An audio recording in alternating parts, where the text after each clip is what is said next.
Hello friends, welcome to my channel sharpen maths. आज हम लोग कॉम्प्लेक्स एनालिसिस सीएसआर नेट 2022 में जो एग्ज़ाम हुआ था फरवरी में, उसके सारे क्वेश्चन को देखेंगे और इस क्वेश्चन को सॉल्व करने में जो भी कॉन्सेप्ट्स का यूज होगा, उसके नेबरहुड में और भी जो भी कॉन्सेप्ट्स आएंगे उनको भी रिकॉल करूंगा और कैसे किसी क्वेश्चन को सोचना है कॉम्प्लेक्स एनालिसिस में। लोगों को लीनियर अलजेब्रा पढ़ते हैं, रियल एनालिसिस पढ़ते हैं, इतना ज़्यादा प्रैक्टिस करते हैं कि linear algebra real analysis easily कर पाते हैं। उसी तरह कॉम्प्लेक्स एनालिसिस को भी किया जा सकता है अगर आप अच्छे से कॉन्सेप्ट वाइज पढ़ाई किए हुए हैं। तो देखिएगा, मैं जो भी यहाँ पे क्वेश्चन हुआ है एक झलक आप देख सकते हैं। यहाँ पे काफ़ी सिंपल सिंपल क्वेश्चन आया था और अगर आप पढ़े हैं तो ज़रूर सोच पाएंगे। कंसेप्चुअल कह सकते हो, कंसेप्चुअल क्वेश्चन भी है, कुछ काफ़ी सिंपल क्वेश्चन भी आए हुए हैं। तो मैं जो भी कॉन्सेप्ट यूज करूँगा उससे रिलेटेड थ्योरी ऑलरेडी अपलोड कर चुका हूँ अपने चैनल पे, कॉम्प्लेक्स एनालिसिस कंप्लीट कोर्स का। तो आप चैनल विजिट कर सकते हैं और अगर वीडियोज अच्छा लगे तो उसको लाइक किया कीजिए और शेयर किया कीजिए और सब्सक्राइब अगर नहीं किया तो चैनल को सब्सक्राइब कर दीजिए। उससे अलावा मैं रियल एनालिसिस हो गया, टोपोलॉजी के क्वेश्चन को अपलोड करता हूँ, तो अपना फीडबैक दे सकते हैं। कोई डाउट हो इसके अलावा भी, जैसे आज जो भी क्वेश्चन अपलोड करूँगा सॉल्व करूँगा, उसके अलावा कोई डाउट हो तो आप पर्सनली भी मेरे से पूछ सकते हैं। ग्रुप में ज्वाइन होकर, टेलीग्राम ग्रुप हो गया, कमेंट बॉक्स में कमेंट कर सकते हैं। ओके, तो मैं स्टार्ट करता हूँ फर्स्ट क्वेश्चन। फर्स्ट क्वेश्चन जो है पार्ट बी का ये क्वेश्चन है। ओके, 2022 का क्वेश्चन है। Let f be a rational function of a complex variable z given by this. ठीक है, एक रेशनल फंक्शन, सबसे पहला टर्म तो रेशनल फंक्शन बोल रहा है। तो रेशनल फंक्शन यहाँ पे यूज हो चाहे नहीं उसका यूज, बट रेशनल फंक्शन आपको समझ में आना चाहिए। होता है ना कि क्वेश्चन पढ़ें तो हर एक वर्ड सबसे पहले क्वेश्चन समझ में आना चाहिए, तभी आप कॉन्फिडेंस आएगी और क्वेश्चन के ऑप्शन को देख के आप उसके अकॉर्डिंग आंसर मार पाओगे, आंसर कर पाओगे। तो रेशनल फंक्शन को आप रिवाइज कर लो। क्या होता है, फ्रैक्शन ऑफ पॉलिनोमियल, डिनोमिनेटर में पॉलिनोमियल हो, न्यूमरेटर में पॉलिनोमियल और डिनोमिनेटर में भी पॉलिनोमियल हो, तो ऐसे फंक्शन जो होते हैं को बोलते हैं रेशनल फंक्शन बोलते हैं। तो रेशनल फंक्शन ये है ऑलरेडी, है ना। तो radius of convergence of Taylor series of f at z is equal to 1, z is equal to 1 पे इस फंक्शन का क्या पूछा है, रेडियस ऑफ कन्वर्जेंस पूछा है। ओके, और ऑप्शन ये सारे गिवन है। इससे पहले मैं बता दूं कि मैं जितने क्वेश्चन लिया हूँ उसके क्वेश्चंस के ऑप्शन आईडी और क्वेश्चन आईडी को मैं एट द टाइम, अगर आपको ये आता है तो इंस्टेंट उस टाइम स्टैम्पर लगा दूंगा जहां से आप उस टाइम पे जाके उस क्वेश्चन को ऑनली दे सकते हैं, तो वो मैं डिस्क्रिप्शन बॉक्स में डाल दूंगा। ओके, इसके अलावा मैं रिवाइज के व्यू से ये सारे क्वेश्चन को करवा रहा हूँ, तो आपको रिविजन जरूर होगा, हेल्प जरूर होगा, आई होप। तो जेड इज इक्वल टू 1 पे रेडियस ऑफ कन्वर्जेंस, इसका टेलर सीरीज, सबसे पहले तो टेलर सीरीज इसका लिख पाएंगे। कोई भी फंक्शन जो है जिस रेडियस ऑफ कन्वर्जेंस में, जिस रेडियस के लिए जिस रीजन में कन्वर्जेंस आएगा उस रीजन में इसका हम लोग क्या कर सकते हैं, पावर सीरीज एक्सपेंशन कर सकते हैं, जिसको बोलते हैं टेलर सीरीज एक्सपेंशन कर सकते हैं। तो वही चीज पूछा है और ये if and only if condition होता है कि अगर रेडियस ऑफ कन्वर्जेंस के अराउंड जो रीजन ऑफ कन्वर्जेंस बनेगा उसमें जो टेलर सीरीज एक्सपेंशन होगा उसके करस्पॉन्डिंग एनालिटिक होता है, एनालिटिक के करस्पॉन्डिंग टेलर सीरीज होता है। तो ये फंक्शन, इसका जो रेडियस ऑफ कन्वर्जेंस होगा वो पूछा है। तो जस्ट एक तो रेडियस ऑफ कन्वर्जेंस का हम लोग क्या मेथड जानते हैं कि उसको पावर सीरीज में लिख दें और a n z n type का हो, n is equal to 0 to infinity, maximum लोगों को माइंड में ये आता है और इस टाइप से ये दिख नहीं रहा है। ठीक है, तो ये फॉर्म में होता है तो हम रूट टेस्ट लगा के, रेशियो टेस्ट लगा के, या फिर जो भी रेडियस ऑफ कन्वर्जेंस का फॉर्मूला है हैडमार्ड थ्योरम से रिलेटेड, ओके, तो उस फॉर्मूला को लगा के हम लोग इसके रेडियस ऑफ कन्वर्जेंस को निकाल लेते हैं। बट यहाँ पे क्या है कि इस फॉर्म में कन्वर्ट करना, इनफाइनाइट सीरीज में लाना इज नॉट इजी। तो हमें और कॉन्सेप्ट्स क्या जानते हैं उसको रिमाइंड करना पड़ेगा। जैसे कितना अच्छा क्वेश्चन पूछा है, हमेशा अगर पावर सीरीज में क्वेश्चन पूछ रहा था तो इसमें थोड़ा ट्विस्ट कर दिया है। रेडियस ऑफ कन्वर्जेंस में जब एनालिटिक फंक्शन पढ़ा रहा था, रेडियस ऑफ कन्वर्जेंस पढ़ा रहा था, तो उसमें काफी अच्छे से एक्सप्लेन किया था कि जो कोई फंक्शन है उसका टेलर सीरीज का एक्सपेंशन जिसके अराउंड करना हो और उस फंक्शन का सिंगुलरिटी के बीच का जो मिनिमम डिस्टेंस होता है वही रेडियस ऑफ कन्वर्जेंस होता है। वहीं पे फंक्शन एनालिटिक नहीं हो पाता है। दैट्स वाई वो रेडियस ऑफ कन्वर्जेंस होता है। जैसे इस फंक्शन को आप देख पा रहे हो, ये इसकी जो है z इजिकल टू 0 पे पोल है, सिंगुलरिटी है, और रेडियस ऑफ कन्वर्जेंस पूछा है z इजिकल टू 1 पे। तो इसके जो मिनिमम डिस्टेंस होगा ये दोनों के बीच कितना होगा, 1 होगा, वही क्या होगा, रेडियस ऑफ कन्वर्जेंस हो जाएगा इस केस में। तो ये भी होता है एक कि आप जिस पॉइंट में टेलर सीरीज को एक्सपेंशन करने बोल रहा है और उसके सिंगुलरिटी के बीच का जो मिनिमम डिस्टेंस होता है वो भी एक रेडियस ऑफ कन्वर्जेंस होता है। बहुत सारे बुक में पढ़िएगा तो ये दिया हुआ रहता है, और इसी के हेल्प से फर्दर प्रोसीड करने पे वो पावर सीरीज में अगर कन्वर्ट करते हैं तो रेशियो टेस्ट, रूट टेस्ट से रेडियस ऑफ कन्वर्जेंस का फॉर्मूला के हिसाब से निकाल पाते हैं। ओके, तो आर क्या आएगा, R 1 आएगा, और ऐसा क्वेश्चन गेट में भी पूछ चुका है ऑलरेडी। ठीक है, तो ये सारे चीज़ें मैं जो भी बोला, मैं भी थोड़ा फास्ट बोल रहा हूँ, तो आप पॉइंट पॉज करके सुन के आप नोट डाउन कर सकते हैं रिवीजन के लिए। ओके, तो ऑप्शन आईडी 1930 क्या हो जाएगा, करेक्ट हो जाएगा। पार्ट बी का ये क्वेश्चन था, तो काफ़ी सिंपल, गेट में ये पूछा जा चुका है और एक दो बार पूछा जा चुका है। तो और किए होंगे, अगर जिसको आता होगा तो मैं बोलता हूँ कि लाइक आगे जो क्वेश्चन देखते हैं, ये क्वेश्चन इंटीग्रेशन का क्वेश्चन है, तो लोग जो जैसे ही इंटीग्रेशन का क्वेश्चन देखेंगे तो काफ़ी इजी लगेगा मुंह में, लाइक जैसे बोलते हैं ना कुछ अच्छा चीज़ खाने का मन का नाम सुनते हैं तो पानी आ जाता है, उसी तरह इजी क्वेश्चन देख के हड़बड़ में, मतलब एक्साइटमेंट में गलती नहीं करना है, ये ध्यान में रखना है। क्वेश्चन तो लोग कर लेंगे, तो ये जैसे ऑप्शन में मान लिया कन्फ्यूजन दे दिया, 1/5 दे दिया, तो ये गलती से बचना है क्योंकि ये क्वेश्चन सबको ही करेंगे। तो जी इजी क्वेश्चन देखने के बाद माइंड में ये होना चाहिए, उसको काम माइंड से, कूल माइंड से करना है और करेक्ट करना है। तो वही मैं बोल रहा हूँ कि जैसे ये भी क्वेश्चन बहुत लोग पढ़े होंगे, तो अगर कूल माइंड से सोचेंगे तो इजीली कर पाएंगे इस क्वेश्चन। नेक्स्ट क्वेश्चन पे आते हैं, ये भी पार्ट बी का क्वेश्चन है। एफ जेड भी a non constant entire function, तो नॉन कांस्टेंट इंटायर फंक्शन है, एंड जेड जानते हैं कॉम्प्लेक्स नंबर में जेड क्या होता है, एक्स प्लस आई वाई होता है। ठीक है, u x y v x y denotes its real and imaginary part of imaginary part respectively. F x y जो एफ जेड जो फंक्शन है नॉन कांस्टेंट इंटायर फंक्शन, उसका real part u x y है और imaginary part v x y है। इसको easily इस term में लिख सकते हैं, यू वी के टर्म में लिखते भी हैं हम लोग। ठीक है, तो इससे रिलेटेड क्या क्वेश्चन पूछा जा सकता है, यू एक्स भी और कुछ इंफॉर्मेशन इससे रिलेटेड नहीं दिया है, तो यू भी में सी आर इक्वेशन से रिलेटेड क्वेश्चन हो सकता है, डेरिवेटिव में C R equation u x v x से रिलेटेड, पार्शियल डेरिवेटिव से रिलेटेड हो सकता है, यू का कंटिन्यूटी डेरिवेटिव, ये सब हो सकता है। तो which of the following statement is false पूछ रहा है, फॉल्स ध्यान देना है, ये सब काफ़ी इंपॉर्टेंट होता है। फॉल्स छोटी छोटी चीज़ें हैं बट इंपॉर्टेंट काफ़ी है, क्योंकि फॉल्स पूछा है, आप करेक्ट नहीं पूछा है, ट्रू नहीं पूछा है, तो फॉल्स में ध्यान रखिएगा। ठीक है, ऑप्शन ये है कि U x is equal to D Y, you Y equal to minus we X, ये like similar to C R equation type is given, तो U X you Y equal to we x second option है। और जो option है यहाँ पे मैं छोड़ दिया हूँ, और जो ऑप्शन है ये दिया हुआ है, f dash z is equal to u x plus I v x का होल स्क्वायर।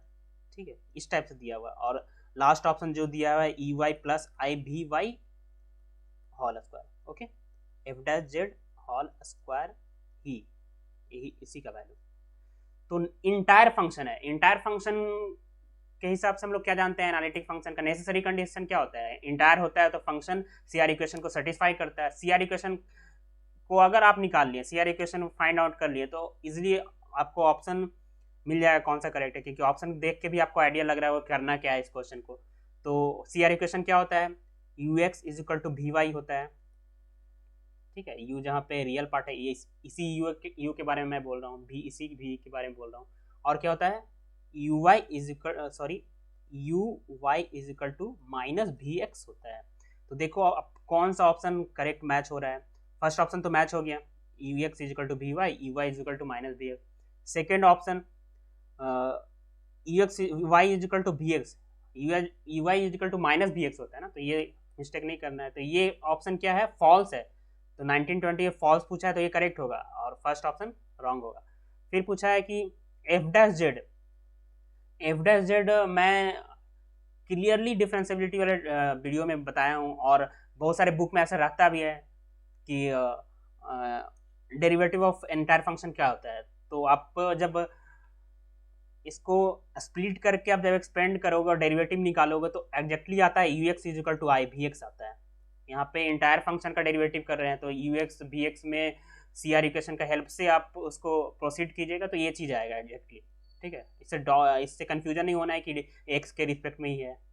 एग्जैक्टली ये काफ़ी इंपॉर्टेंट है, आप इसको याद भी कर सकते हैं। F dash z is equal to u x plus I v x होता है इंटायर फंक्शन का डेरिवेटिव।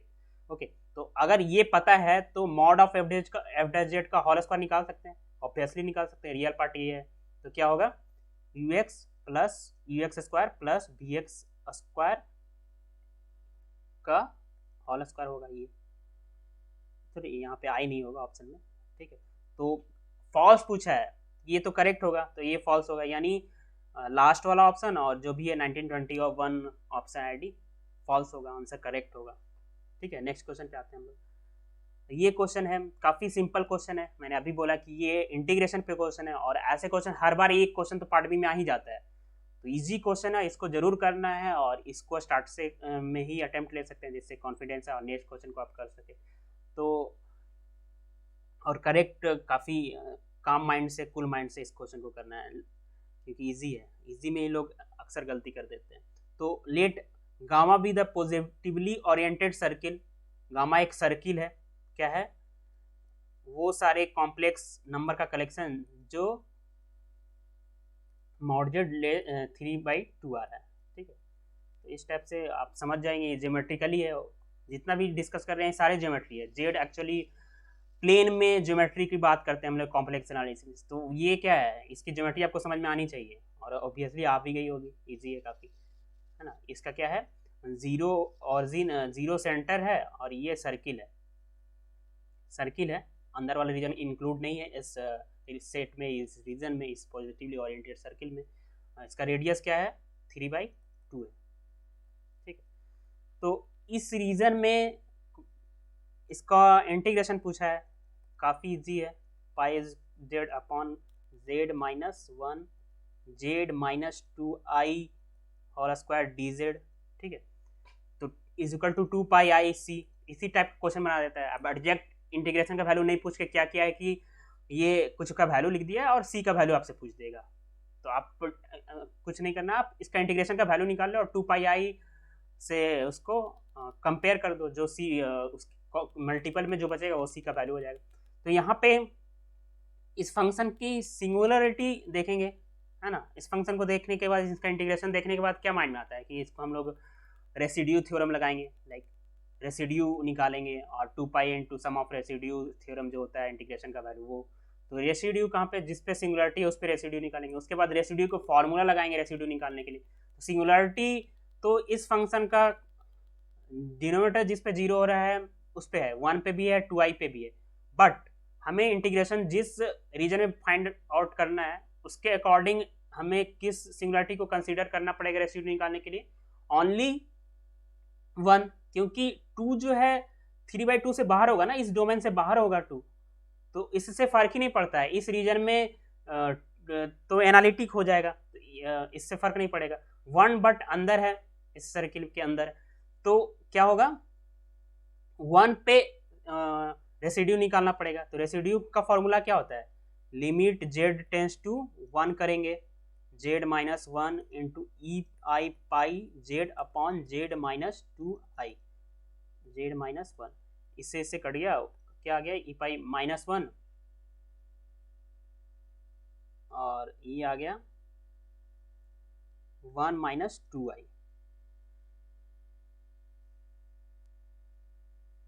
1 माइनस ये होल स्क्वायर है।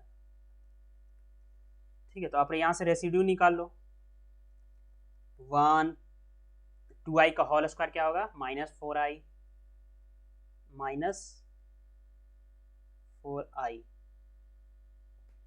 कैलकुलेशन एक बार मैं फिर से चेक कर लेता हूँ, -1 माइनस 2i का होल स्क्वायर, ई आई पाई क्या होगा, ई I pi cos pi plus I sine pi, तो -1 और 1 2i का होल स्क्वायर माइनस, सॉरी इसको फिर से मैं लिखता हूँ यहाँ पे, -1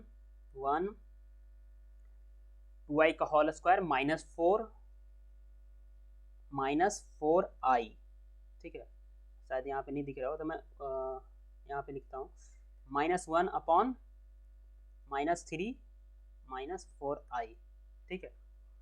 अब क्या करना है, ये तो आ गया रेसिड्यू, ठीक है। तो रेसिड्यू आ गया 2πi इंटू सी। अब इसको क्या कर सकते हो आप, रेशनलाइज कर सकते हो। मॉडुलस ऑफ सी का वैल्यू पूछा है, 2πi, यहाँ पे लिख रहा हूँ 2πi इंटू सी, 2πi इंटू रेसिड्यू करना है। तो रेसिड्यू जो है क्या है, यह है, यानी सी का वैल्यू क्या है, -1 अपॉन -3 -4i।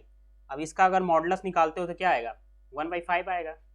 ये तो आप कर ही सकते हो, 1/3² प्लस 4/16 4² अंडर रूट, क्या आ रहा है 1/5, 1/5 करेक्ट आंसर होगा, ठीक है। तो इतना चीज़ें करनी थी इसमें, पहले तो डिसाइड करना था सिंगुलरिटी, और जब हम लोग कॉम्प्लेक्स एनालिसिस पढ़ते हैं तो ये सब चीज़ें ज़रूर पढ़ते हैं, लाइक कि इसके रीजन के अंदर में कौन सिंगुलरिटी है, उसके अकॉर्डिंग ही सिर्फ रेसिड्यू निकालना है, 2i बाहर है, ये ध्यान में रखना होता है। तो ये अच्छे से क्लियर हुआ होगा। नेक्स्ट क्वेश्चन, ये जो क्वेश्चन है देख के आपको लग रहा है 1/1 1/n इस टाइप का क्वेश्चन हर बार डाल देता है, इसका अच्छे से समझ में आता नहीं है, मतलब लोग माइंड में कॉन्सेप्चुअली आइडेंटिटी थ्योरम है एक्चुअली, तो आइडेंटिटी थ्योरम से रिलेटेड मैंने वीडियो अपलोड किया है, उससे रिलेटेड प्रीवियस ईयर के क्वेश्चन भी डिस्कस किया है। तो ये भी क्वेश्चन उसी पे है, 1/n का जो टर्म दिखता है तो आपको माइंड में क्लिक करना चाहिए। तो सबसे पहले वो सब छोड़ के हम देखते हैं कि कैसे इसको करना है। लाइक सबसे इम्पॉर्टेंट कि ये फंक्शन इस टाइप से दिया हुआ है, तो पहले क्वेश्चन पढ़ते हैं, वो इम्पोर्टेंट है। Let D subset of C, कोई डोमेन है पूरे कॉम्प्लेक्स प्लेन का, सबसेट है, be the open unit disc, D जो है ओपन यूनिट डिस्क है, be the subspace of all homomorphic function on D. OD जो है क्या है, होलोमॉर्फिक फंक्शन का कलेक्शन है, वो सारे एफ जो क्या हो एनालिटिक को, कौन से रीजन में, डी में एनालिटिक हो, F is analytic in holomorphic, या एनालिटिक कॉम्प्लेक्स एनालिटिक फंक्शन को होलोमॉर्फिक बोला जाता है, तो एनालिटिक इन डी बोल सकते हो। वो ओडी जो है वैसे फंक्शन का कलेक्शन है, ठीक है। तो ए एक दिया हुआ है सेट, वो सारे फंक्शन, कंसीडर द सेट ए वैसे फंक्शन का कलेक्शन है, ओडी के वो सारे फंक्शन का कलेक्शन है जो कि f1/n is equal to e to the power -n जब n इवन हो और 0 जब ऑड हो, और बी एक सेट दिया, वो सारे होलोमॉर्फिक फंक्शन का कलेक्शन इन यूनिट डिस्क जो f1/n को n-2 upon n-1 n greater equal to 2, तो which of the following is true पूछ रहा है, ठीक है। तो क्या करते हैं, अगर ये तो पता है एक के करस्पॉन्डिंग जो फंक्शन है ऐसे दिया हुआ है 1/n is equal to e to the power -n, 1/n is equal to z ले लेते हैं, ठीक है। तो क्या हो जाएगा, इसके करस्पॉन्डिंग हम क्या लिख सकते हैं, z is equal to e to the power -1/z जब n इवन है ना, n इवन है, और 0 जब n ऑड है, ठीक है। तो fz is equal to f1/n कब है,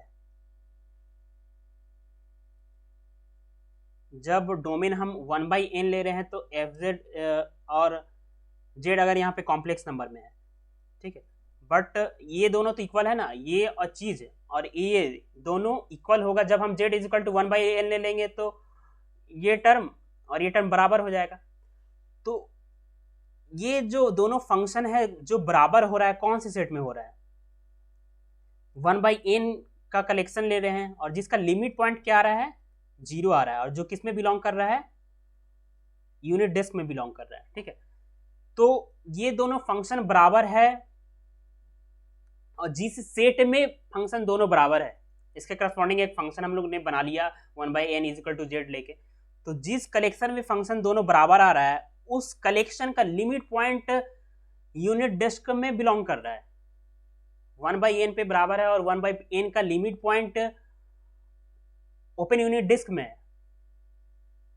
तो आइडेंटिटी थ्योरम हम लोग क्या पढ़ते हैं, यही तो पढ़ते हैं, अगर दो फंक्शन बराबर है किसी सेट में, उस सेट का लिमिट पॉइंट जिस फंक्शन में सेट डोमेन में बिलोंग कर रहा है, फिर से मैं बोलता हूँ, कोई दो फंक्शन बराबर है किसी सेट में, उस सेट का लिमिट पॉइंट उसके डोमेन में बिलोंग कर रहा है, तो क्या होगा कि वो दोनों फंक्शन पूरे डोमेन में क्या हो जाएगा, इक्वल हो जाएगा, आइडेंटिटी इक्वल होल्ड कर जाएगा। यानी f Z is equal to e to the power -1/z हो जाएगा। ठीक है, ठीक है, नेक्स्ट पेज में हम लोग लिख लेंगे इसको। ओके, तो ई टू द पावर -z हो जाएगा। अब ई टू द पावर -z क्या एनालिटिक होता है, सॉरी एनालिटिक होता है जीरो पे।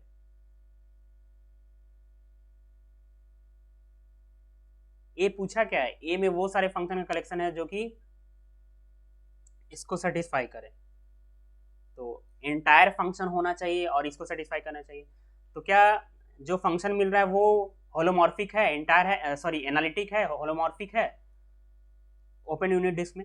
अगर ओपन यूनिट डिस्क में होलोमॉर्फिक ही नहीं होगा तो इसमें कोई फंक्शन ही नहीं बिलोंग करेगा ए में, क्योंकि ए में वो सारे फंक्शन होलोमॉर्फिक फंक्शन का कलेक्शन है जो इसको सेटिस्फाई करे। तो इसको सेटिस्फाई करने वाले जो फंक्शन मिल रहा है वो ये फंक्शन मिल रहा है, और ये फंक्शन होलोमॉर्फिक है, मिल तो रहा है बट होलोमॉर्फिक है। z इज इक्वल टू 0 पे ये होलोमॉर्फिक होगा, नहीं होगा। मैंने तो बोल दिया नहीं होगा, लोगों को डाउट होता है इसमें कैसे कैलकुलेट करें। लाइक आप जब z टेंस टू 0 लेगा तो e to the minus infinity हो जाएगा, but e to the power -z और 1/z इज, इसको ऐसे ही रहने दो, ठीक है। z tends to z is equal to 1/w ले लो, z टेंस टू 0 तो w टेंस टू इन्फिनिटी हो गया, तो ये क्या हो गया, fz e to the power -w हो गया। और w टेंस टू इन्फिनिटी क्या होगा, इन्फिनिटी प्लस आई इन्फिनिटी। यहाँ पे जो कॉम्प्लेक्स एनालिसिस में हम लोग जो पढ़ते हैं इन्फिनिटी, यहाँ पे दो कैसे राइज होगा, या फिर आप बोल सकते हो इसेंशियल सिंगुलरिटी मिलेगा डायरेक्टली। मैं ज़्यादा एक्सप्लेन कर रहा हूँ, like e to the minus z को एक्सप्लेन करो आप, तो जेड इज इक्वल टू 0 पे इसेंशियल सिंगुलरिटी मिल रहा है, तो ये क्या है, होलोमॉर्फिक नहीं है ओपन यूनिट डिस्क में, क्योंकि 0 जो है यूनिट डिस्क के अंदर ही लाई तो करेगा, है ना, ये तो क्लियर होगा आपको। जे ओपन यूनिट डिस्क ये होगा रीजन, यहाँ पे ऑरिजिन है तो इसके अंदर 0 है, 0 पे एसेंशियल सिंगुलरिटी है।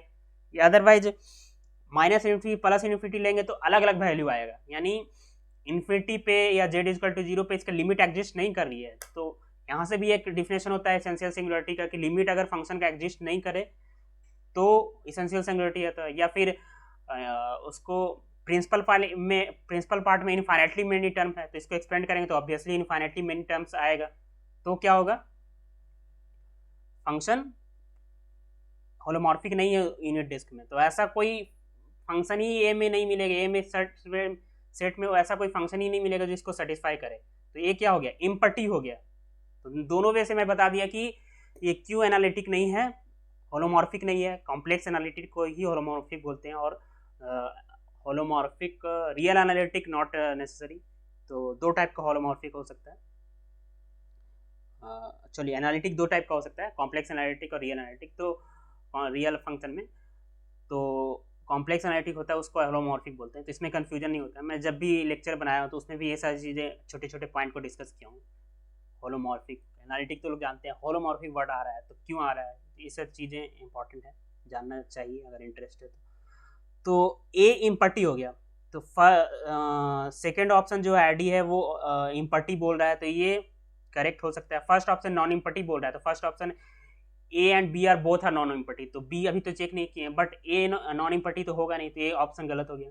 A has exactly one element, third option में बोल रहा है, तो ए में तो कोई एलिमेंट नहीं है, तो ये भी रॉन्ग हो गया। एक फोर्थ ऑप्शन था जिसमें कि ए में इम्पर्टी है बट बी में भी इम्पर्टी बोल रहा है, तो वो ऑप्शन मैं छोड़ दिया हूँ, तो नेक्स्ट ऑप्शन है वो, तो वो में वो बचा हुआ है। तो सेकेंड और थर्ड फोर्थ में दोनों करेक्ट हो सकते हैं या फिर एक करेक्ट होंगे, कि ये पार्ट सी का क्वेश्चन है।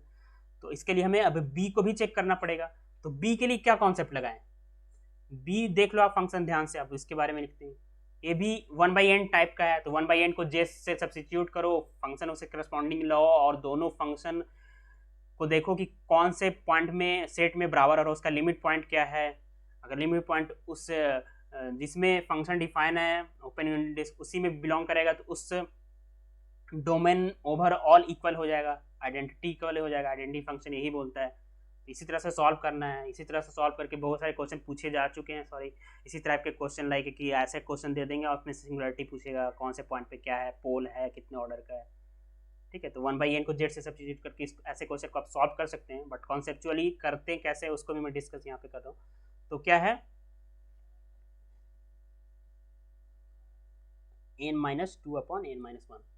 ठीक है, तो f 1/n is equal to n-1/n-2। ठीक है, तो 1/n is equal to z ले लेते हैं, तो फंक्शन क्या बनेगा fz is equal to 1/z minus 1 1/z minus 2 is equal to, सही कर रहा हूँ, ठीक है आप देख लेना, ये आई थिंक सही कर रहा हूँ। तो 1 minus Z upon 1 minus 2z ये फंक्शन बनेगा। एक बार देख लेता हूँ।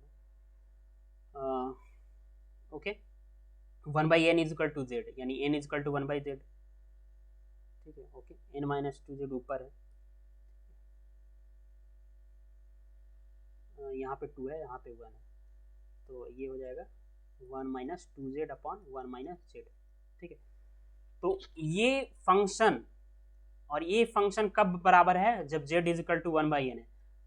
ऐसे सेट्स, ऐसे पॉइंट का कलेक्शन है, यानी इस सेट में, ये भी एक सेट ही है ना, नेचुरल नंबर से बिलोंग करा तो बहुत सारे एलिमेंट्स आएंगे इस सेट में z में, और इसका लिमिट पॉइंट क्या आएगा, 0 आएगा।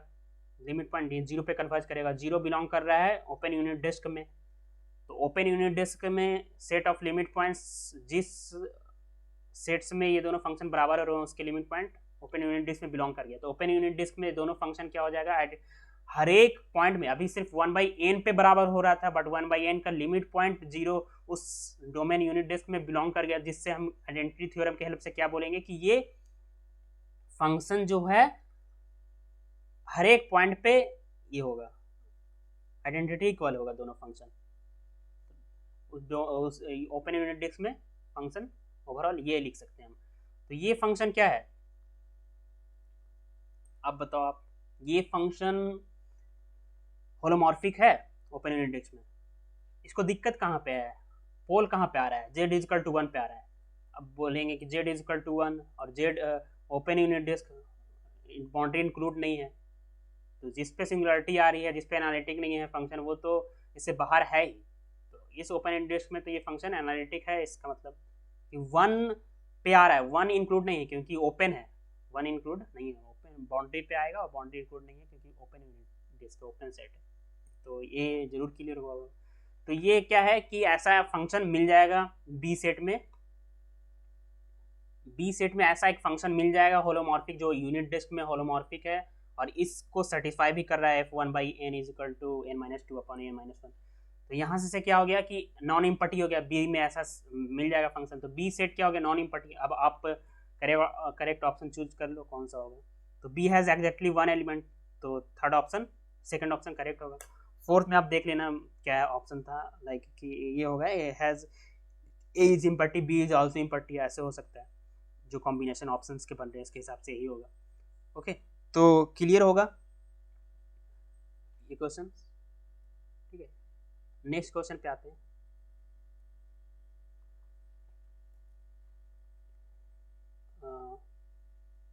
ये क्वेश्चन देखो आप कितना कॉन्सेप्चुअल, बहुत लोगों को समझने में दिक्कत हो रही है। पहले क्वेश्चन को पढ़ते हैं। For any complex valued function, complex valued function, okay, complex valued, real valued समझ में आना चाहिए। Complex valued function f, let df denote the set on which the function f satisfies Cauchy-Riemann function. एक तो complex valued function है, df वो set को denote कर रहा है, df वो सेट को डिनोट कर रहा है जिसमें f जो है कॉची-रीमान इक्वेशन को सेटिस्फाई कर रहे हैं, यानी fx is equal to fy और fy is equal to minus fx को सेटिस्फाई करे। वो सारे सॉरी वो df denote the set on which f satisfy, okay okay, ये फंक्शन का कलेक्शन है, ये वो सारे सेट का, वो सारे पॉइंट का कलेक्शन है जिस पे फंक्शन सीआर इक्वेशन को सेटिस्फाई करे। डी वो सारे सबसेट है सी का जिस पे फंक्शन सीआर इक्वेशन को सेटिस्फाई करे। जैसे कोई फंक्शन होगा तो किसी डोमेन में डिफाइन होगा, तो कोई फंक्शन जो है उस डोमेन के जिस पॉइंट पे सीआर इक्वेशन को सेटिस्फाई कर रहा है वो कलेक्शन जो है डीएफ है। क्लियर? डीएफ वो सारे पॉइंट्स, वो ऐसा सेट है जो वो सारे पॉइंट को कलेक्ट कर रहा है। DF denote the set on which F satisfy Cauchy-Riemann equation. तो वो सारे पॉइंट, वो सारे सेट का कलेक्शन है जिसमें एफ सीआर इक्वेशन को सेटिस्फाई करे। तो identify for which df is equal to c. तो बोल रहा है कि ऑप्शन जो गिवन है उसके अकॉर्डिंग आइडेंटिफाई करना है, पहचानना है कि कौन सा डीएफ सी के इक्वल होगा, यानी कौन सा फंक्शन जो है सी के पूरे कॉम्प्लेक्स प्लेन में इंटायर फंक्शन हो जाए, सॉरी सीआर इक्वेशन को सेटिस्फाई कर देगा, यही पूछ रहा है। डीएफ इज इक्वल टू सी का मतलब क्या हुआ? वो सारा सेट जिस पे फंक्शन सीआर इक्वेशन को सेटिस्फाई करे और वो सिमिलर हो जाए होल कॉम्प्लेक्स प्लेन के। ओके, तो फर्स्ट ऑप्शन है, देख सकते हो आप, फर्स्ट ऑप्शन इस टाइप से है, सेकंड ऑप्शन है, थर्ड ऑप्शन है, फोर्थ। ठीक है, तो फर्स्ट ऑप्शन जो है एफ जेड है, 1 प्लस मॉड जेड है। अब सीआर इक्वेशन दो टाइप का होता है, मैंने डिस्कस भी किया है। एक अगर एक्स वाई में है तो उसके लिए आप वो u x is equal to v y वाला सीआर इक्वेशन लगा लो। अगर जेड बार में है तो f dash z bar, sorry f dash z bar होता है ना, f dash z bar is equal to 0 करना होता है। ओके, ठीक है, तो f dash z bar is equal to 0 करना होता है। देख लीजिएगा एक सीआर इक्वेशन। तो मॉड जेड का होल स्क्वायर क्या होता है? जेड जेड बार होता है। तो mod z is equal to क्या होगा? Under root z z bar होगा। ठीक है, तो यहां से इसको क्या लिख सकते हैं? 1 plus under root z z bar लिख सकते हैं।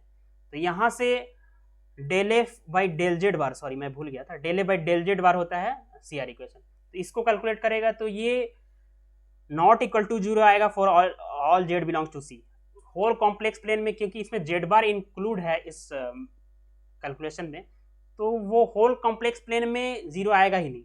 ओके, तो ये सी के बराबर नहीं होगा। मुझे तो क्लियर हो गया, आप कर सकते हो, आप दूसरे वे से भी कर सकते हो। मॉड जेड को एक्स वाई के टर्म में लिख लो, फिर आप इसको देख लो x square plus y square, इसका सीआर इक्वेशन यू एक्स और वी वाई के टर्म में भी निकाल सकते हो अगर जेड को एक्स प्लस आई वाई के टर्म में लिख के करोगे तो क्या ये जो सीआर इक्वेशन सर्टिफाई करेगा कि सी के सारे नंबर के लिए सर्टिफाई करेगा? नहीं करेगा। अब उस तरह से भी देखोगे तो नहीं करेगा। अब उस तरह से खुद से ट्राई कर सकते हो इसको।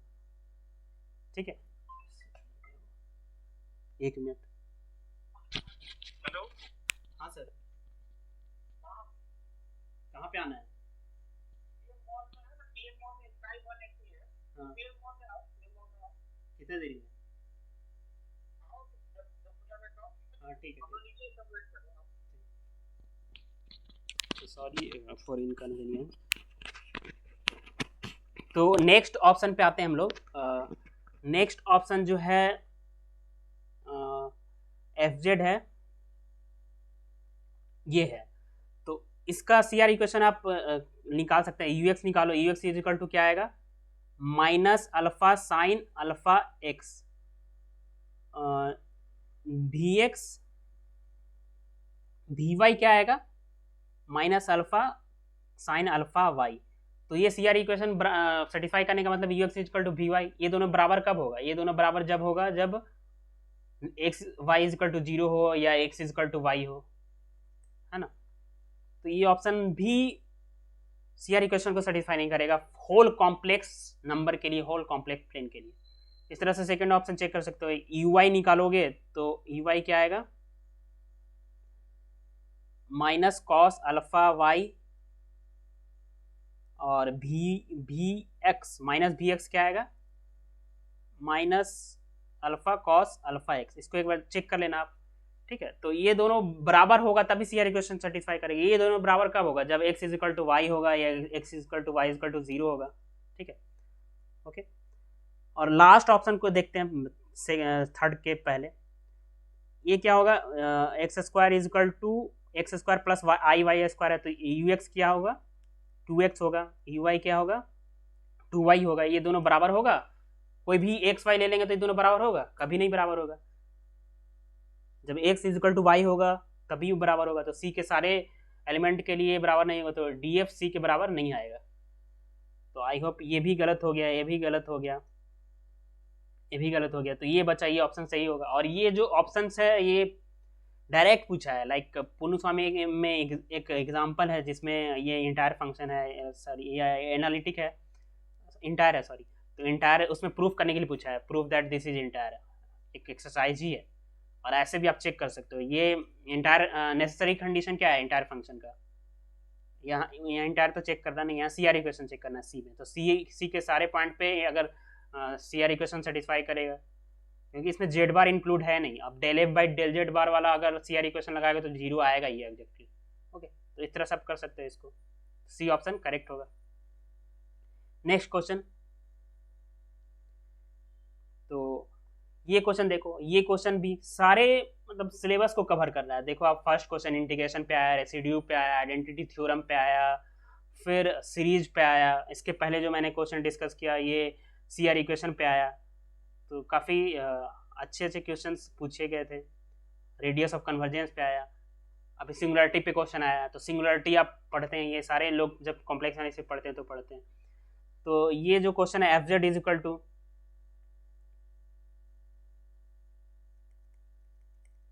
Sign z to the power m upon 1 minus cos z to the power n, जहाँ पे 0 से बड़ा है मॉड जेड लेस देन 1 है।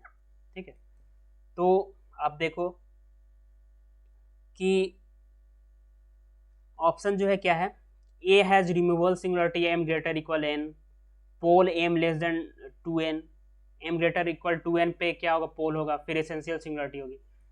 तो सिंगुलरिटी के लिए क्या करते हैं, या तो एक्सपेंशन करते हैं इनफाइनाइटली मेनी टर्म्स में, अगर पोल आ जाए सिंगुलरिटी हो जाए जेड इक्वल टू 0 पे या फिर किसी पॉइंट पे तो एसेंशियल होता है। फिर फाइनाइट टर्म्स तक तो उतना ऑर्डर का पोल होता है।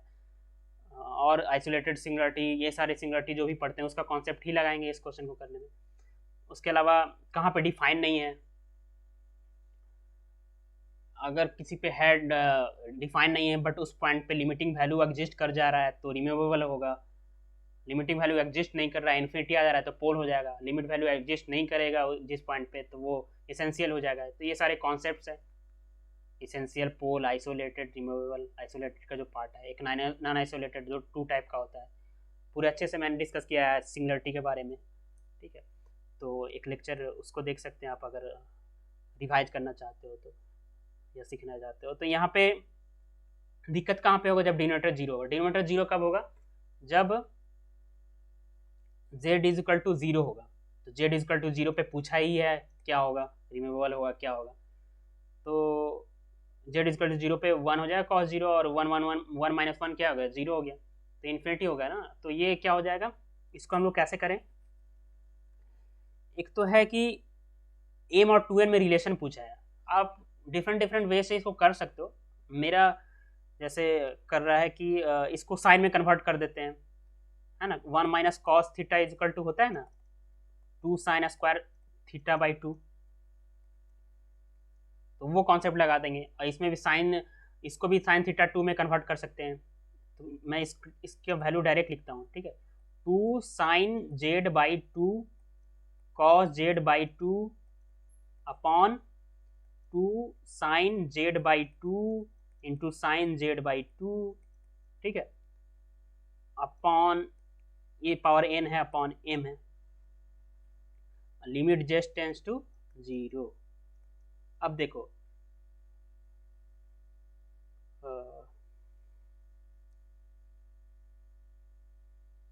क्या होगा,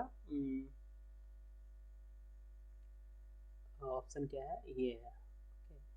तो हम इसको और फर्दर प्रोसीड करें तो क्या लिख सकते हैं,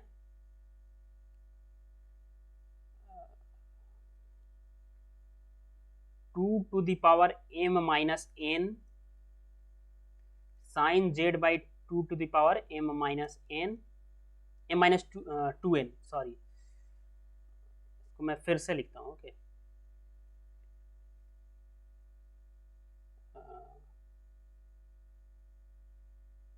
इसको अच्छे से फिर से लिख देता हूँ। यहाँ पे क्या होगा, थोड़ा सा मिस्टेक है, 2 sin z by 2 cos z by 2 upon 2 to the power n, ये इसका पावर m है, इसका power sin z by 2 to the power 2n।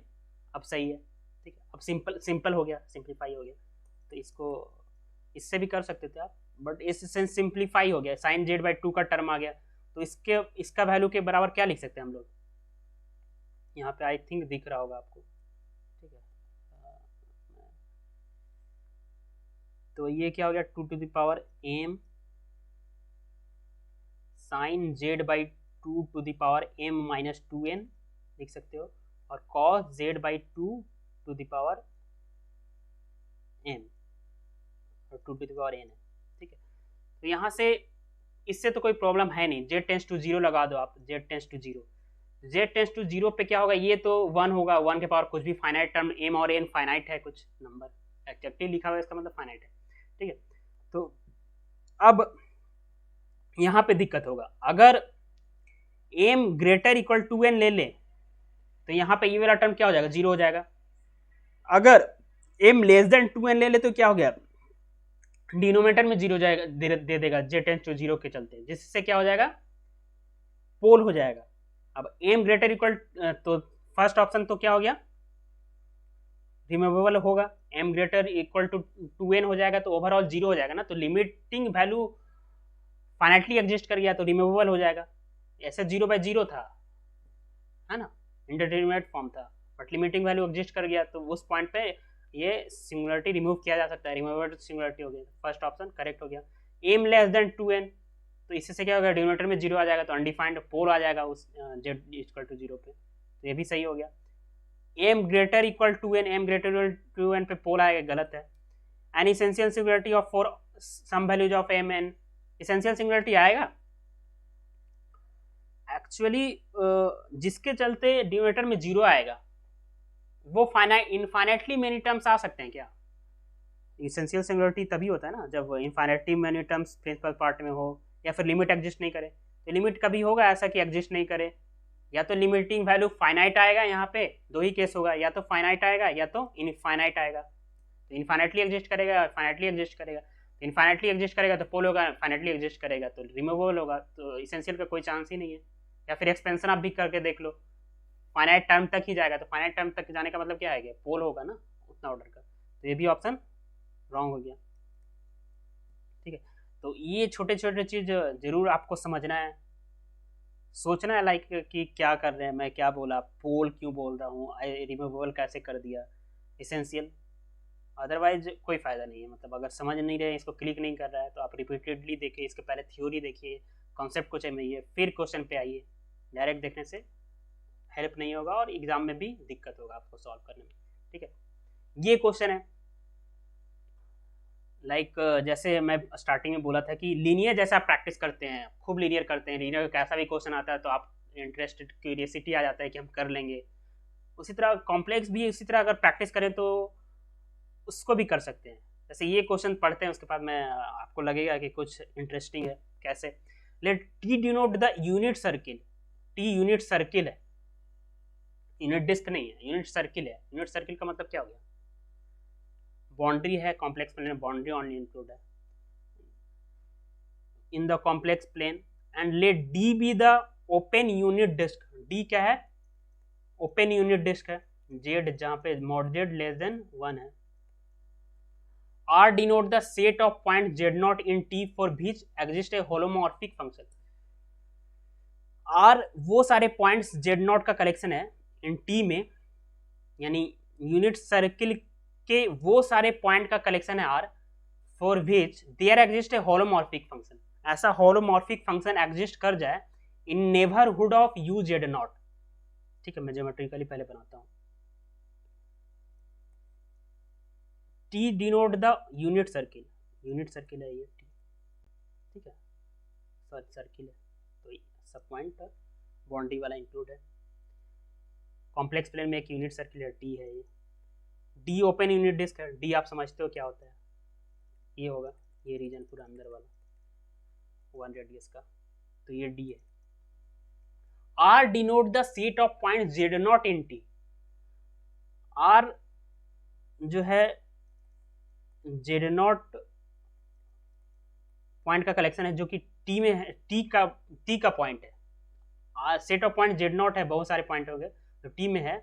For which there exist holomorphic function in open neighbourhood u z not of z not, जहां पे वो सारे point Z not T का वो सारे पॉइंट लेना है जिसमें एफ जेड क्या हो जाए, होलोमॉर्फिक हो जाए, इज होलोमॉर्फिक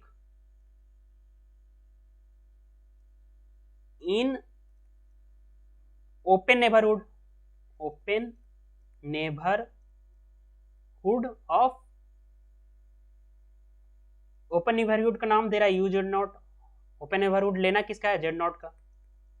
सच दैट, साथ में एक कंडीशन है कि F Z is equal to n is equal to 0 to infinity z to the power 4n इन किसमें, u z not intersection d में, देन r कंटेंट्स। इतनी सारे कंडीशंस दिया हुआ है। क्वेश्चन को तो सबसे पहले समझना इंपॉर्टेंट, तभी आप क्वेश्चन को कर पाइएगा।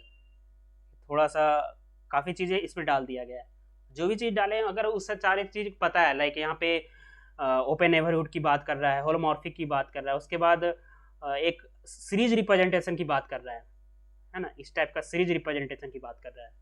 तो ये सारे चीज़ें पहले समझना है। तो मैं फिर से क्वेश्चन को समझाता हूँ कि टी एक यूनिट सर्किल है, डी ओपन डिस्क है, ओपन यूनिट डिस्क है, और वो सारे पॉइंट का कलेक्शन है जो कि टी के पॉइंट को कलेक्ट कर रहा है, यूनिट सर्किल के पॉइंट को कलेक्ट कर रहा है, जिसमें होलोमॉर्फिक फंक्शन होगा। R denote the set of point Z not in T for which there exist, वो सारे पॉइंट टी के जिसपे फंक्शन होलोमॉर्फिक होगा, किस पे, open neighbourhood of z not. जैसे टी का कोई पॉइंट लेंगे तो इसका एक ओपन नेबरहुड बनेगा ऐसे, हाँ? बहुत सारे बन सकते हैं इनफाइनाइटली, ओपन नेबरहुड बनेगा, ठीक है। तो ओपन नेबरहुड बन गया,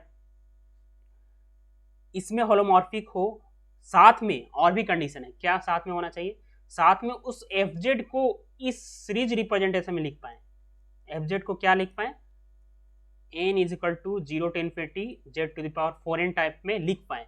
कहाँ पे, तो un intersection u z not intersection d, तो u z नॉट, इस पॉइंट का u z नॉट क्या है, ये है u z नॉट, इसको लिख दे रहे हैं, ठीक है। और u z not intersection d क्या होगा, d क्या है, अंदर वाला पूरा रीजन है ना, u z नॉट यहाँ पे ऐसे रीजन आएगा, ऐसे रीजन जो आएगा u z not intersection d आएगा, यानी ये जो रीजन है ई वाला, वो दोनों का इंटरसेक्शन है। तो वही बोल रहा है वो सारे पॉइंट का कलेक्शन टी का जिसके नेबरहुड पे एफ एनालिटिक हो, साथ में उस एनालिटिक फंक्शन तो हो गया, एनालिटिक फंक्शन हो गया तो उसको हम क्या कर सकते हैं, सीरीज रिप्रेजेंटेशन लिख पाएंगे किसी रीजन ऑफ कन्वर्जेंस में, जो उसका रेडियस होगा, उस वही रीजन ऑफ कन्वर्जेंस, उस रेडियस ऑफ कन्वर्जेंस में उसके एक सीरीज रिप्रेजेंटेशन लिख पाएंगे। तो ये होलोमॉर्फिक तो है नेबरहुड में, साथ में वो फंक्शन का एक सीरीज रिप्रेजेंटेशन लिख पाएंगे कहाँ पे, दोनों के इंटरसेक्शन में। ओपन नेबरहुड और ओपन यूनिट डिस्क डी है, उसके इंटरसेक्शन में, तो भी इंटरसेक्शन भी क्या आएगा, ओपन सेट ही आएगा, उसके इंटरसेक्शन में टेलर सीरीज रिप्रेजेंटेशन लिख पाएंगे, जस्ट इस टाइप का सीरीज रिप्रेजेंटेशन लिख पाएंगे, ठीक है, ओके। तो ऐसा क्या कर पाएंगे, टी के सारे पॉइंट में कोई ओपन नेबरहुड बनाए, उसका डी के साथ इंटरसेक्शन लिए, तो होलोमॉर्फिक फंक्शन तो लिए हैं उस पॉइंट के नेबरहुड में, तो होलोमॉर्फिक फंक्शन क्या होगा, होलोमॉर्फिक फंक्शन को सीरीज रिप्रेजेंटेशन में लिख पाएंगे। तो क्या टी के सारे पॉइंट के ऐसा नेबरहुड टी के सारे पॉइंट में ऐसा नेबरहुड मिलेगा जिसके लिए हम लोग डी के साथ इंटरसेक्शन लेंगे, जिसमें function series representation F Z is to Z to the power 4n type का लिख पाएंगे। ऐसा ही ऑप्शन पूछा है, इसलिए मैंने बोला क्या क्या ऑप्शन पूछा है। तो all points of T, R जो सेट है, जो टी के जेड नॉट पॉइंट का कलेक्शन, टी में डिफरेंट पॉइंट है, तो टी के पॉइंट का जो कलेक्शन है वही आर है। तो आर जो है बोल रहा है कि R contains all points of T, R contains infinitely many points of T, R contains all point of T except a finite set, R contain no points of T. Okay, तो यहां से question समझ में आ गया आपको, वो सारे point के बाद में बात कर रहा है, तो क्वेश्चन आई होप समझ में आया होगा। तो अब हम लोग क्या ऐसा कर सकते हैं, देखो कौन ऑप्शन करेक्ट होगा, टी के कितने पॉइंट होंगे, कोई भी पॉइंट पे नहीं होगा ऐसा कंडीशन, जो भी कंडीशन लगा रहा है आर में वैसे पॉइंट का होगा, बट इनफाइनाइटली मेनी पॉइंट्स होगा, ऑल पॉइंट हो जाएंगे या कुछ पॉइंट छूट जाएगा, कैसे छूट जाएगा, क्यों छूटेगा, ये सारी चीज़ें देखेंगे। तो देखिए फंक्शन हम लोग ओपन नेबरहुड में तो एनालिटिक फंक्शन ले सकते हैं, ऑब्वियसली ले सकते हैं, या ठीक है कोई पॉइंट पर नेबरहुड बनाए, उसका इंटरसेक्शन यूनिट डिस्क के साथ लिए, ओपन सेट आया तो उसमें एक एनालिटिक फंक्शन ले सकते हैं, ऑब्वियसली ओपन सेट में वैसा एनालिटिक फंक्शन मिल जाएगा। अब एनालिटिक फंक्शन को हम लोग क्या कर सकते हैं, एनालिटिक फंक्शन जो होता है, एक जो रिजल्ट है, कोई फंक्शन एनालिटिक है तो उसका जो सीरीज रिप्रेजेंटेशन होगा एनालिटिक फंक्शन के एक टेलर सीरीज रिप्रेजेंटेशन में प्रेजेंट कर सकते हैं, और वही रीजन सिंगुलरिटी और मिनिमम डिस्टेंस जो होगा जिस पॉइंट के अराउंड टेलर सीरीज रिप्रेजेंटेशन लिख रहे हैं वो रेडियस ऑफ कन्वर्जेंस होगा उस सीरीज का भी होगा। तो ठीक है, एनालिटिक फंक्शन है इस इंटरसेक्शन में, D intersection you z not में, तो एक सीरीज रिप्रेजेंटेशन लिख सकते हैं, ठीक है, सीरीज रिप्रेजेंटेशन लिख सकते हैं ऑब्वियसली, इस पॉइंट पे भी लिख सकते हैं, इस पॉइंट पे भी ऐसा मिल जाएगा सारे पॉइंट पे, क्योंकि एनालिटिक फंक्शन होगा तो उसका सीरीज रिप्रेजेंटेशन लिख सकते हैं, क्योंकि ये जस्ट सीरीज रिप्रेजेंटेशन ही है, टेलर सीरीज रिप्रेजेंटेशन है, जीरो के राउंड एक्सपेंशन है, कोएफिशिएंट 1 है, ठीक है। तो अगर फंक्शन, अगर पॉइंट यहाँ पे कंसीडर करें, जैसे यहाँ पे करें वाई एक्सिस पे, एक्स एक्सिस पे, यहाँ पे कंसीडर अगर पॉइंट करेंगे तो ये पॉइंट क्या होगा, जेड नॉट का एक 0 पॉइंट होगा ना, एक 0 पॉइंट होगा, तो इस पॉइंट पे हम लोग नेबरहुड बनाएंगे, ठीक है, इस पॉइंट पे नेबरहुड बनाएंगे और उसका डी के साथ इंटरसेक्शन लेंगे, तो जो फंक्शन एनालिटिक लेंगे वो फंक्शन का इस पॉइंट पे क्या होगा कि इमेजिनरी पार्ट 0 हो जाएगा, होगा कि नहीं होगा, जो भी फंक्शन लेंगे उसका इस पॉइंट पे इमेजिनरी पार्ट 0 हो जाएगा उसके नेबरहुड में। अब जब इमेजिनरी पार्ट 0 हो जाएगा तो फंक्शन क्या हो जाएगा, कांस्टेंट हो जाएगा। अब जब फंक्शन कांस्टेंट होगा, एनालिटिक फंक्शन तो कांस्टेंट फंक्शन भी एनालिटिक है, बट कांस्टेंट फंक्शन को इस फॉर्म में हम लोग लिख पाएंगे, सीरीज रिप्रेजेंटेशन कांस्टेंट फंक्शन को, z is 1 infinitely series representation नहीं होगा, ये दिक्कत यहाँ पे होगा। अब यहाँ पे इस ऐसा फंक्शन कंसीडर करेंगे तो यहाँ पे रियल पार्ट 0 होगा, तो जिससे फंक्शन कांस्टेंट एनालिटिक होगा बट उसका सीरीज रिप्रेजेंटेशन नहीं लिख पाएंगे, यहाँ पे होगा दिक्कत, यहाँ पे दिक्कत होगा। ऐसा भी आप गेसिंग कीजिएगा ना तो सारे पॉइंट पे लिखेंगे, बट अगर इन फाइनाइट पॉइंट हटाने की बात कर रहा है तो कहाँ पे दिक्कत हो सकता है, तो इंटरसेक्शन पॉइंट पे हो सकता है, एक्स एक्सिस के पॉइंट पे हो सकता है, ठीक है। तो ऑल पॉइंट्स ऑफ टी गलत हो गया, क्योंकि एक्स ये पॉइंट ये 4 पॉइंट पे नहीं होगा। Infinitely many points of T, हाँ ये करेक्ट है, अनकाउंटेबल नंबर ऑफ पॉइंट्स है, 2 पॉइंट के बीच का ही डिस्टेंस इनफाइनाइटली मेनी पॉइंट्स हो जाएगा, तो बी ऑप्शन करेक्ट है। All points of T except a finite set, finite set को छोड़ के 4 सेट यहाँ पे जैसे दिखा, इस पर आप कमेंट्स कर सकते हैं अपना, आपको जो लग रहा है कॉन्सेप्ट, तो आप एक्सेप्ट फाइनाइट सेट, तो ये भी करेक्ट है। नो पॉइंट्स ऑफ टी, ये तो रॉन्ग है, मिल सकता है ऐसा पॉइंट्स जिसपे फंक्शन एनालिटिक हो, उस पॉइंट के नेबरहुड में और वो फंक्शन का सीरीज रिप्रेजेंटेशन लिख पाए कहाँ पे, यूनिट डिस्क और उस पॉइंट के नेबरहुड के इंटरसेक्शंस वाले सेट्स में। तो सबसे पहले इस क्वेश्चन को समझना इंपॉर्टेंट था। उस एग्ज़ाम में प्रेशर में इतना टाइम आई थिंक बहुत कम लोग अटेम्प्ट किए होंगे, बट ऐसे क्वेश्चन पूछे जा चुके हैं, ऐसे क्वेश्चन पूछे जाते हैं। मतलब एनआईटी फंक्शन को हम लोग सीरीज रिप्रेजेंटेशन लिखते हैं, सीरीज रिप्रेजेंटेशन के करस्पॉन्डिंग एनआईटी फंक्शन आ जाता है, रेडियस ऑफ कन्वर्जेंस उसका सीरीज का जो निकालेंगे रेशियो से वैसी रीजन में वो होगा, एनालिटिक भी होगा। तो ये सारे कॉन्सेप्ट्स थे, आई होप आपको क्लियर हुआ होगा। तो अगर आपको समझ में आया, अगर और क्वेश्चन लगता है कि 2022 का कोई छूटा हो तो आप कमेंट बॉक्स में कमेंट कर सकते हैं। मैं चाहता हूँ कि हर एक क्वेश्चन कॉम्प्लेक्स के जैसे आप लोग लीनियर का करते हैं, रियल का जैसे मैं चाहता हूँ करें, टोपोलॉजी का कुछ कुछ क्वेश्चन को उसी तरह कॉम्प्लेक्स का भी करें।